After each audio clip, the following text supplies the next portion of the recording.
है या नहीं है। जिस चीज का जवाब हाँ या ना में दे सकते हैं आप उसको आर्गुमेंटेटिव ही कहते हैं। तो that is argumentative and it addresses one question, why do we need literature? भाई क्यों जरूरत है, क्यों जरूरत है, that is the idea.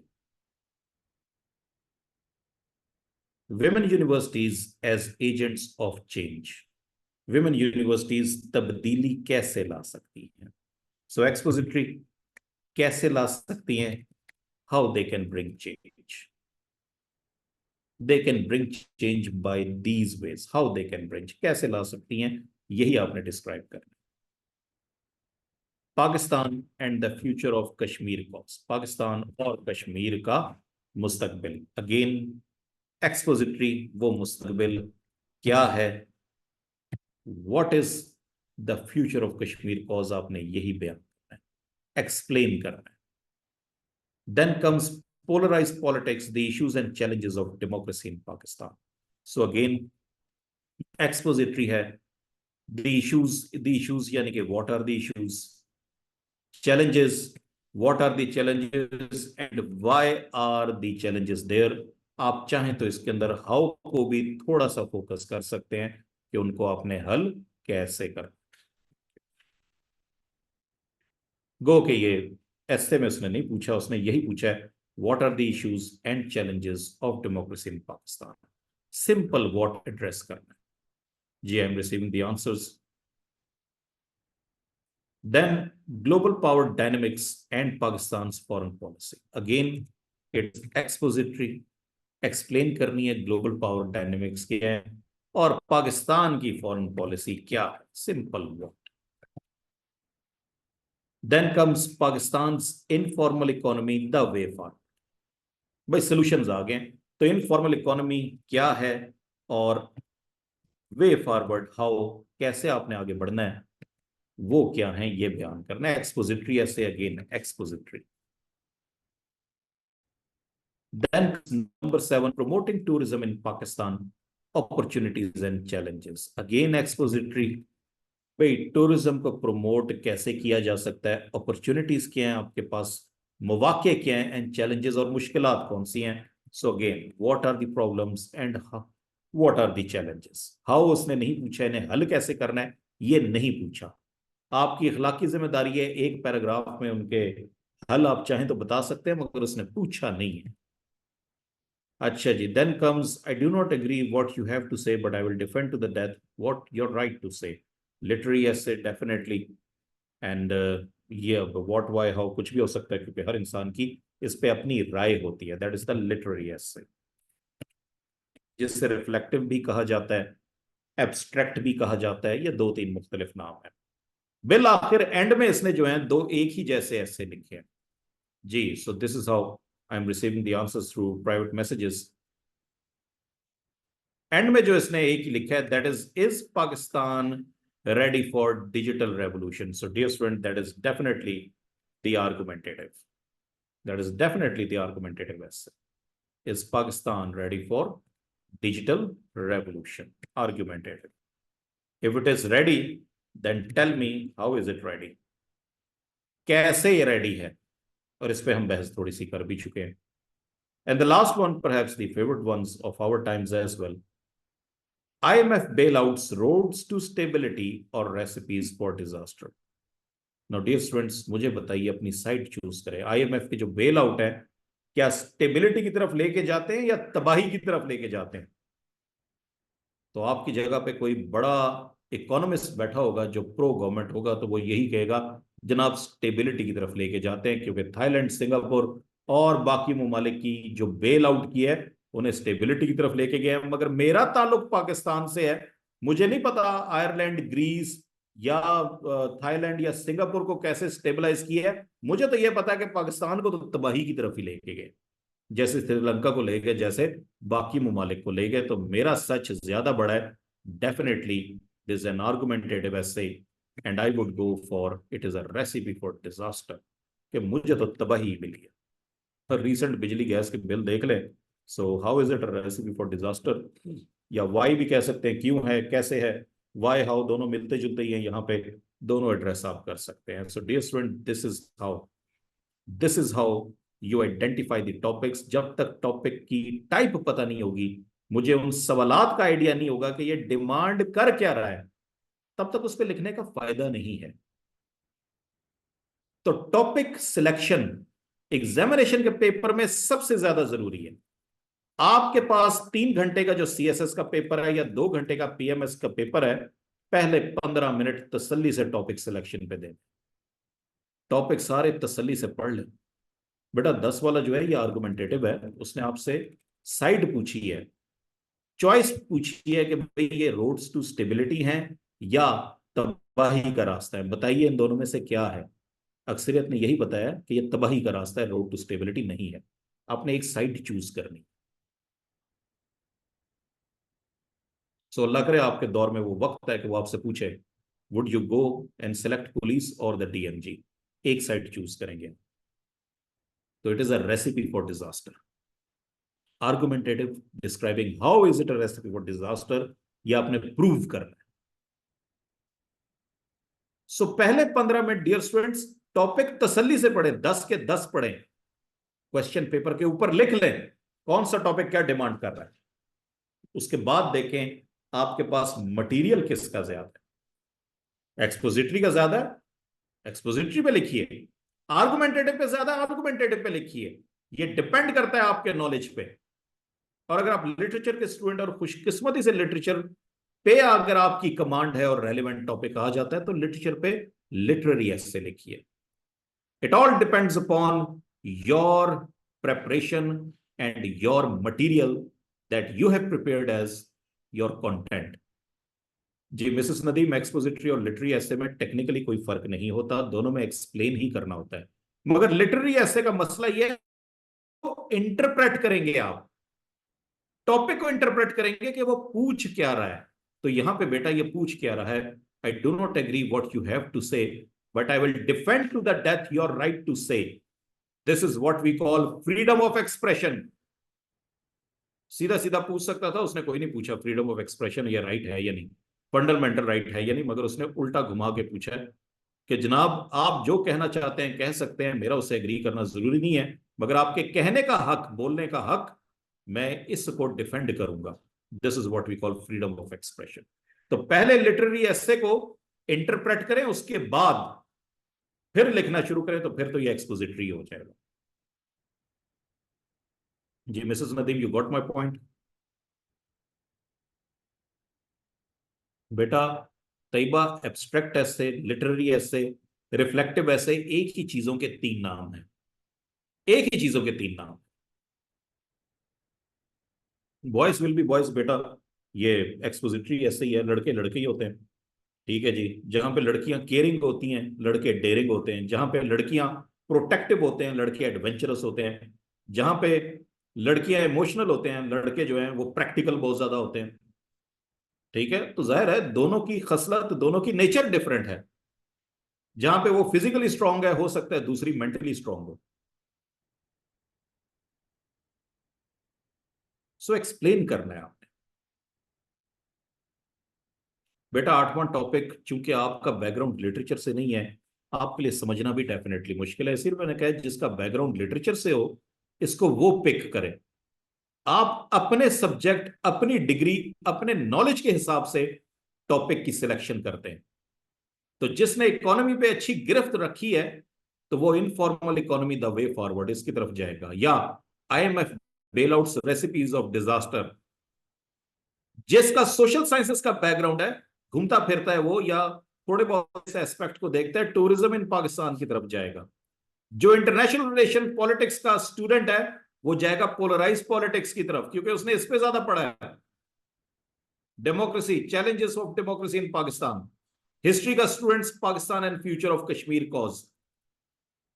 Literature का student, do we really need literature in our lives, इसका मतलब जो जिस बैकग्राउंड से आया है, साइंस का स्टूडेंट उठाएगा is Pakistan ready for digital revolution. जो जिस बैकग्राउंड, जिस डिग्री को लेके आता है, जिस सब्जेक्ट को लेके आता है, एग्जामिनर उन सबको अपॉर्चुनिटी देता है कि बेटा अटेम्प्ट कर लो, जहां पे तुम्हारे पास मटेरियल और आर्गुमेंट्स ज्यादा है। जी बेटा, जो मेडिकल फील्ड से हैं वो दुआ करें मेडिकल से रेलेवेंट कोरोना पे या किसी पे आ जाए, मगर बहरहाल मेडिकल फील्ड वाले साइंटिफिक फील्ड को समझते हैं और बेहतर तरीके से साइंटिफिक में दूसरी चीज़ों पे भी बहस कर सकते हैं। सो आपने सिर्फ सीएसएस की तैयारी में ऐसे नहीं पढ़ना, current affair, Pakistan affairs, criminology या ऑप्शनल्स वो भी पढ़ेंगे, नॉलेज आपके पास आ जाए। और वैसे भी जो टॉपर होते हैं वो इंजीनियर्स या डॉक्टर्स ही होते हैं जिन्होंने सीएसएस से सब्जेक्ट पहली बार पढ़े होते हैं। जी बिल्कुल, सैमसंग SM-A525 आप बिल्कुल दुरुस्त कह रहे हैं। नहीं कशमाला, ऐसा नहीं हो सकता, टॉपिक या आर्गुमेंटेटिव होगा या एक्सपोजिटरी होगा, एक ही होगा। लॉ वाले बेटा लॉ एंड ऑर्डर का इंतजार करें, लॉ एंड ऑर्डर का इंतजार करें, लॉ वाले मेरी तरह बैठ के। अगर आ जाता है तो अच्छी बात है। Pathways to Pakistan progress में लॉ एंड ऑर्डर को लिख सकते हैं कि लॉ एंड ऑर्डर अगर यहाँ पे इम्प्लीमेंट कर दिया जाए तो पाकिस्तान तरक्की करेगा। तो एक कंटेंट आपका जो है ये बहरहाल इसके अंदर शामिल हो सकता है।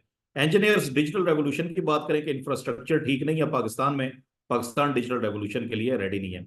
हानि अमजद मैथ्स बेटा, आप हिसाब किताब करें कि कितने नंबर लेने हैं आपके। सो बहरहाल math is the mother of all sciences, तो ये रीजन नहीं है, math is the mother of all sciences, आप सारी साइंसेस पे अबूर रखते हैं। सो यहाँ पे जनाब आखिरी बात की तरफ मैं बढ़ूंगा और फिर हम आउटलाइंस की टाइप्स और आउटलाइंस के लिखने का तरीका जो है उसे दरियाफ्त करेंगे, उसे सीखेंगे। एक मरहला आपका मुकम्मल हो गया टॉपिक आइडेंटिफिकेशन का, difference between argumentative, expository and literary essays. पहला मरहला जो 15 मिनट में आपको पेश आएगा that is selection of topic. Paper आपके सामने आया, टॉपिक पढ़ेंगे, आपको पता होना चाहिए ये एक्सपोजिटरी है, आर्गुमेंटेटिव है, लिटरेरी है। कंप्यूटर साइंसेस वाला जो है उसके हिस्से में आर्गुमेंटेटिव आया, is Pakistan ready for digital revolution. अब चूंकि कंप्यूटर साइंसेस या साइंस का स्टूडेंट है उससे रेलिवेंट एक ही ऐसे है, अब उस बेचारे को आर्गुमेंटेटिव भी करना पड़ेगा, इसके अलावा कोई चॉइस नहीं है। हाँ अगर दूसरी उसने तैयारी की है, IMF रोड्स टू स्टेबिलिटी और रेसिपीज टू डिजास्टर या कोई और एक्सपोजिटरी ऐसे उसने तैयार कर लिया है अपनी CSS की जर्नी में, जैसे promoting tourism in Pakistan, opportunities and challenges, तो फिर वो इससे फायदा उठा सकता है। तो ये बेटा आपकी तैयारी पे डिपेंड करता है। आगे ऐसे एक्सपोजिटरी इंतजार कर रहा है या आर्गुमेंटेटिव इंतजार कर रहा है, वो आपका नसीब है।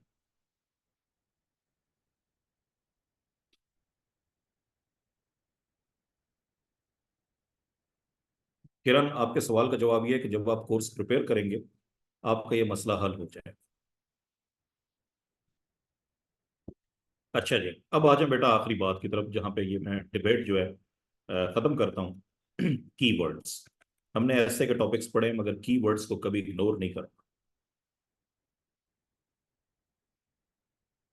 2024 में आपको एक ऐसे आया था लिखने के लिए, man is overly dependent on technology.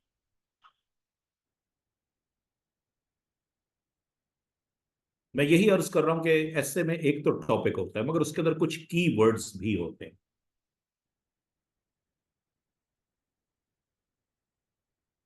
एक की वर्ड किसी एक्सपोजिटरी ऐसे को आर्गुमेंट में तब्दील कर देता है।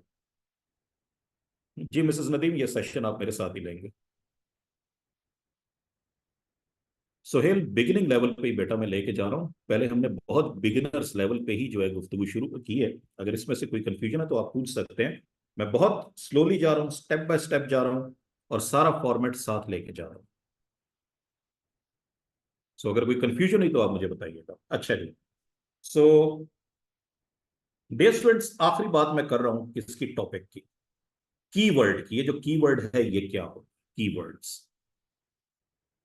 एक कीवर्ड आपके ऐसे को आर्गुमेंटेटिव से हो सकता है अचानक एक्सपोजिटरी या एक्सपोजिटरी से आर्गुमेंट में चेंज कर, एक keyword, dear student, one keyword. अब यहां पे अगर तो टॉपिक ये होता man is dependent on technology तो मुझे कोई एतराज ना होता, क्योंकि इसके बारे में कोई दूसरी राय नहीं है।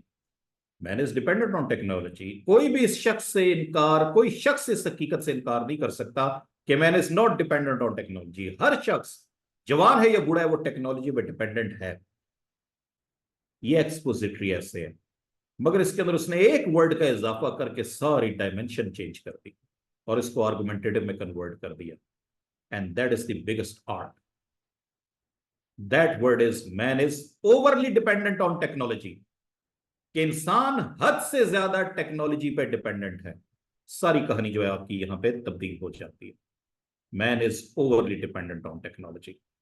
क्या हद से ज्यादा डिपेंडेंट है या नहीं है? मुझे जरा इसका जवाब दें। जी, हद से ज्यादा डिपेंडेंट है। जी, अब फौरी तौर पे देखें जवाब आ गया, यस भी आ रहा है, नो भी आ रहा है। जो यस कह रहे हैं हद से ज्यादा डिपेंडेंट है, उनके पास डेफिनेटली इसके सारे के सारे आर्गुमेंट्स मौजूद हैं। और जो कह रहे हैं कि नहीं है डिपेंडेंट, उसके पास भी डेफिनेटली वो आर्गुमेंट्स मौजूद है। तो चुनाचे ये सीधा सादा ऐसे एक्सपोजिटरी से किस में कन्वर्ट हो गया है? आर्गुमेंट में, एक वर्ड के इजाफे से। Man is overly dependent on technology. Now dear students, overly dependent अगर तो मैं कहूं कि है, तो उसके आर्गुमेंट्स क्या हो सकते हैं? हम बैंकिंग ऑनलाइन शुरू कर बैठे हैं, ये क्लासेस जो अभी ले रहे हैं ऑनलाइन क्लासेस ले रहे हैं, ओवर डिपेंडेंसी तो है, ये फिजिकल नहीं जा रहा मैं। अब मैं डॉक्टर से मशवरा भी कोशिश होती है व्हाट्सएप पे ले लूं, कई जो है कंप्यूटर पे जो है ऑनलाइन आपको जो है कंसल्टेशन दे रहे हैं, ओवरली डिपेंडेंट है। मगर वो अफराद जो कहते हैं कि ये ओवरली डिपेंडेंट नहीं है, उनके पास भी आर्गुमेंट्स हैं। उनके आर्गुमेंट्स भी सुन ले। दुनिया में अगर मैं कहूं 190 ममालिक हैं, तो उनमें से डेवलप्ड नेशंस कौन सी हैं? यूरोपियन यूनियन, सऊदी और मिडिल ईस्ट डाल लें तो 40 से ज्यादा नहीं बनती। और अगर आप में से किसी का इत्तेफाक हुआ है खुद बैरून मुल्क जाने का, या किसी का कोई अजीज बैरून मुल्क में है, तो बैरून में भी इन टेक्नोलॉजी पे ओवर डिपेंडेंट नहीं है। वहां पे बैंक अकाउंट खुलवाने के लिए फिजिकली जाना पड़ता है। और जब आप बैंक अकाउंट ओपन कर लेते हैं, तो आपको मैनेजर क्या कहता है? वो कहता है एक लेटर आएगा हार्ड फॉर्म में आपके पते पे, एड्रेस पे। जब वो लेटर आएगा 2 दिन के बाद, वो लेके मेरे पास आइएगा, तब आपको मैं एटीएम कार्ड और चेक बुक दूंगा। हालांकि वो डेवलप नेशंस हैं, ये काम तो मोबाइल फोन पे हो सकता है, ईमेल पे हो सकता है। अगर वो कहते हैं नहीं, एटीएम भी लेना है, फिजिकली खुद आओगे लेने के लिए, वो खुद ओवर डिपेंडेंट नहीं है टेक्नोलॉजी पे। और जहां तक बाकी 150 ममालिक का किरदार है, वो तो बेचारे हैं ही बड़े गरीब। वो कहां से टेक्नोलॉजी अफोर्ड कर सकते हैं? वो तो बेसिक जो नीड्स हैं उसी से ही बाहर नहीं निकल सके, बेसिक नीड्स से ही बाहर नहीं निकल सके, तो किधर से ओवरली डिपेंडेंट है?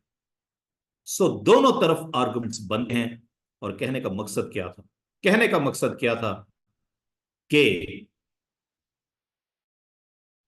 ओवरली डिपेंडेंट नहीं है। एक वर्ड ने इस एक्सपोजिटरी ऐसे को आर्गुमेंटेटिव बना दिया। तो डियर स्टूडेंट, मैं ये नहीं कह रहा हूं कि दोनों में से कौन सा सच्चा है और कौन सा झूठा है, दोनों ही आप सच्चे हैं, मगर किसका सच ज्यादा बड़ा है वो मुझे अपील करें। और जहां तक पाकिस्तान की बात करें, तो जी मैं तो पाकिस्तान के सिविल सर्विसेज के पर दे रहा हूं।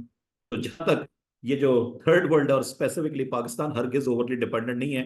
और अल्लाह ना करे कभी ओवरली डिपेंडेंट हो, वरना हैकर्स और ये बैंक साइबर क्राइम्स वाले हमारे अकाउंट ही खाली कर दें, ये छोड़ दें। So dear students, keywords, title को बड़े गौर से पढ़ना, सारी कहानी टाइटल की है। बहरहाल ये 2024 में आपका एसे था, और इस एक वर्ड ने सारी की सारी डिस्कशन और डिबेट को चेंज कर दिया। यहां पे डियर स्टूडेंट मैं पहले पोर्शन को मुकम्मल करता हूं। यहां पे अगर मैं दोबारा से लेसन प्लान आपको शो करूं,